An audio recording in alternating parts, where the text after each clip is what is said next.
Hello. Hi, everyone. This is Lisa coming back to you with love and light. Thank you for being here today. I almost didn't do this today, this video, because I'm having some like sinus issues going on with all the pollen and stuff out there. But anyway, in any event, I'm here. And the topic of discussion today will be learning self love while grieving. That's so important. I hope everyone is doing well today on this Wednesday. Happy Hump Day. Um, and I want to talk about this because I am, like I always tell you, I'm not a therapist. I'm not self certifiable, but I am speaking to you a place from experience. Because when it comes to grief and all types of um, emotions and feelings and situations dealing with grief, I have been through it all. And if I can heal from it, you can too, because it's a lot of work that I didn't want to put in, but I did it, and it's helping me. And one of the things I want to talk to everyone about today, it's kind of a little bit of a touchy topic, but it's necessary. It's related to grief, but it's about when my mom was sick, and during the shutdown we got a phone call. My oldest sister got it first, where the doctors told her to tell us to call and say our goodbyes because her organs started to shut down, etc., because she caught the COVID, and she was already compromised because of certain illnesses, but the COVID is what took her away from here. So at the time, I was dating someone when that happened. And when she finally passed away, because I didn't want to believe it, and I got you know, I stopped dating because for me, what was important is to have someone. Even now, I've been single for a while. I'll date here and there, just to go out from time to time. I haven't done it in a while or so, but not anything serious and not getting connected in any way. Because for me, being uh, in a relationship is, I have boundaries, and it's important. So let me tell you what happened. So I decided not to date. We were not dating that long anyway because I did not like the reaction of the person that I was dating at the time because I had just lost my mother. And if anyone here has lost a loved one, especially a parent, God forbid a child, you know what that feels like. And it is so important to me because I didn't understand how I was going to grieve. And I didn't understand the extent of how I was grieving. And even if someone you have in your life, whether it's a relationship, a sibling, or a close friend, even if they don't understand about the grief, just being there to support you and support you. And I'm not talking about any financial support, I'm talking about being there for you, letting you speak and get it out, and just being there for you during those moments. Because for me, it was real scary. I had never in my life grieved that way before. And it was scary to me because I couldn't control it. It would happen at any given moment. And, the person I was dating didn't seem to be distracted with other things. And it wasn't working out for me. And I was quick to say, this is not working. I can't do this. I'm sorry. The Lisa I am today is quite different because I'm going to tell you, whether it's friendship, whatever it is, why it's not working out.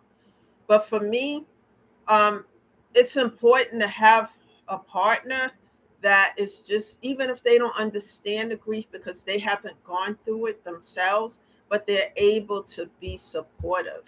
That's so important. And just in general, whether it's a partner, a friendship, whatever, just having people in my life in general, because there's moments where that grief come. I had an episode probably about a week ago, and it's just little things that I see or hear, something that reminded me of when I used to sit on a porch with my grandmother because she used to have the radio on, and I used to sit on the porch, snap beans with her, and they had a farm, everything, and the radio would be playing, and a certain song came on, and it just reminded me of that. And sometimes grief overtake you, but it's not as bad as it used to be, as I said before in previous videos. However, um, it happens, and sometimes it feels uncontrollable. Thank God it's not as bad as it used to be, because for a while it was really bad. And having someone in my life who can understand that would be beautiful. Because most people, even though they can't bring the loved one back, they can be there and just sit with you. And if you need to talk about certain things to keep that memory alive of that loved one, that person can just sit and listen, not say dumb comments, just listen, be there, support that person. And I wasn't getting that. So I'm like, I can't do this anymore, because my head and who I was at the time wasn't into it, because I just lost my mother. And even if I date now, it's important, because I'm not the same person as I used to be.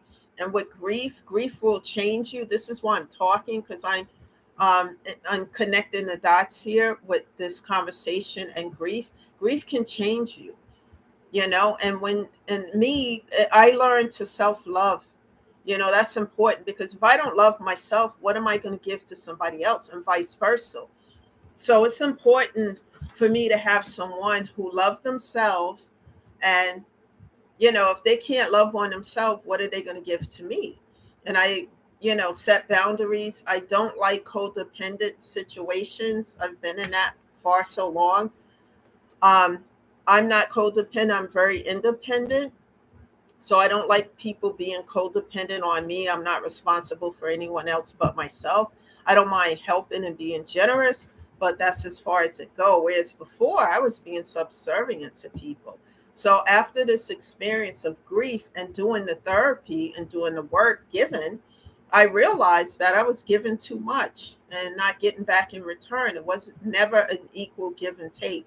And I would have situations like that, relationships like that in my life. And I'm not willing to do that anymore. I'm important. I matter. And if a person don't feel that way, okay, bye. See you later. Wishing you the best. And it's important to establish boundaries. And one thing for myself, I like to take my time.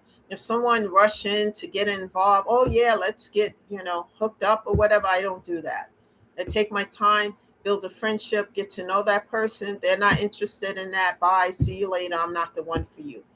And then I'm quick to say how I feel. And I wasn't doing that before, and the self-loving, the work, therapy, all this stuff has taught me, because life is too short for anything else. Setting boundaries, taking my time. And what's also important to me, someone who loves God and has a relationship with Him, because I am very connected to the divine. People can believe whatever they want. I am truly connected to God, and God answers my prayers, because everything I do is authentically, it's real. This is not fake. This is not a game or anything like this to me.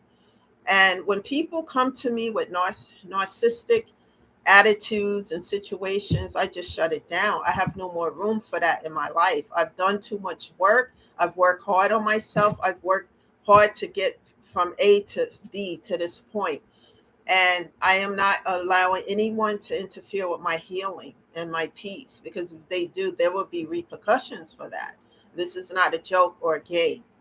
And it's important to help other people. This is not just about me being on YouTube here. This is about learning and growing. And then as I learn and grow, I can help other people. I can pay it forward and help other people and tell them some of the things that I did to grow.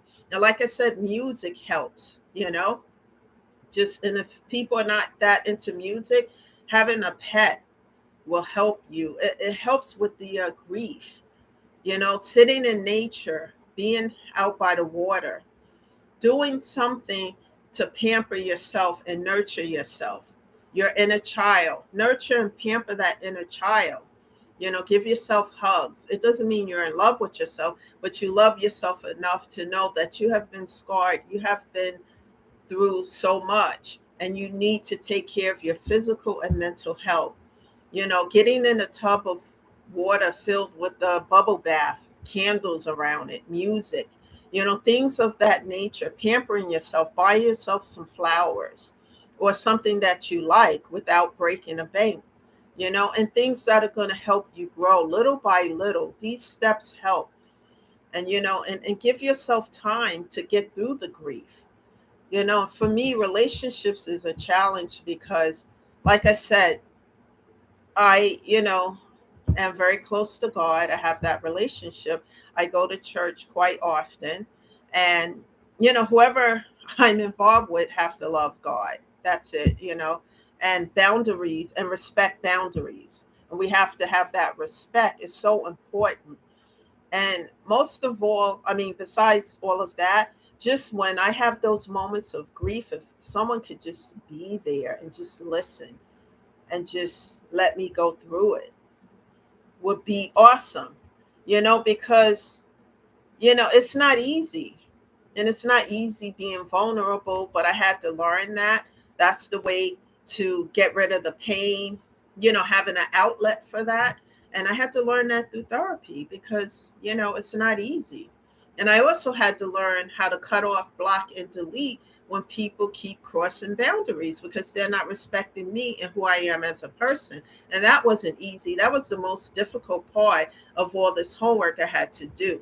Last week, when I had a session with my therapist, and I'm learning to talk more with him and share. It's been a long time, and it's taken a long time for me to build up to this point with him. And actually, some of the stuff I shared with him, that he didn't know that I have gone through so much that he was crying, and I'm not going to share all of that here, but I have been to hell and back more than once. And I've done the work. I really have worked on myself. I'm not perfect. I have my faults like everybody else, but I do the work, and it's not easy. And I do the work and it helps. As I said, nothing ventured is nothing gained. And Rome wasn't built in a day, it was built one brick at a time. And it doesn't matter what haters feel. I don't care about that anymore. I have learned to block that out because if I cared about what haters or family members or other people say, I wouldn't be here. It's about me and nurturing myself and taking care of my physical and mental health. It's about you nurturing yourself and taking care of your physical and mental health. Who cares what other people think? Because if you don't take care of yourself, you won't be here. And those people who are telling you to do A, B, C, and D, do they care? What are they bringing to the table to help you to get better? I always said a few times in my other videos that if people don't care about your mental health and your well-being, then, set boundaries. Set boundaries and make sure they don't cross those boundaries. And if they do cross them, emphasize that this can't continue. For me personally, after one or two conversations, I cut off, block, and delete, and I get some crazy messages from time to time from the past. I ignore that stuff. I look at it, read it, and then I just delete it. I have no interest because the least I am today is embracing life and learning how to love myself and learning that everything that I'm doing here, that I can pay it forward, help somebody else who may not know what to do. So I'm again going to encourage everyone listening here, whatever state you're from, to Google the therapist in your area, the organizations that provide therapy in your area. Google and make some phone calls and meet with some therapists and see who you are comfortable with, and then start doing the work. Also, bereavement groups, for people who have lost loved ones, because at those groups, you're going to meet other people who are grieving just like yourself, and they may be able to provide certain suggestions that they do to help them to get through the process. And when we're building each other up, you can pay it forward as you get better and help somebody else. because that's important, because somebody is somewhere grieving, alone, depressed, and they're not getting the help that they need. And what happens if they don't get that help? They will eventually continue to deteriorate in a depression, and then have suicidal thoughts and not be here anymore. We don't want that. Life is short enough. We want to help build up, not destroy and tear down. So anyone who's trying to tear down, create confusion, problems, I just set boundaries, because there's no more room for that. It's time to help people by building people up so that people can get better, because grief can affect your whole world. It can affect your marriage, it can affect your relationships, everything, especially if you don't take care of yourself. If you don't take care of your mental or physical health, then you can't be any good to anyone else. It is so important to do the work. And you don't have to start off big. Just do little things, steps by a time. I mean, little steps at a time. And as you do that, persevere in them. Be persistent. And little by little, you're going to start to feel better and see the results of your work. Nothing happens overnight. And work at your own pace, not at someone else's pace. This is the message today. And self-love on yourself. Pass this message along. Hit that subscribe button, because I'll be back with more messages to uplift and encourage others. And share and like. Please share the video and help someone who may be depressed somewhere, who may need to hear this message. That's what I'm here for. Thank you for listening. I'll be back again in a day or so with a new message to uplift and help others. Always shedding love and light. Thank you for being here today. This is Lisa, Love and Light. Have a great Wednesday, and I'll see you soon. Bye for now.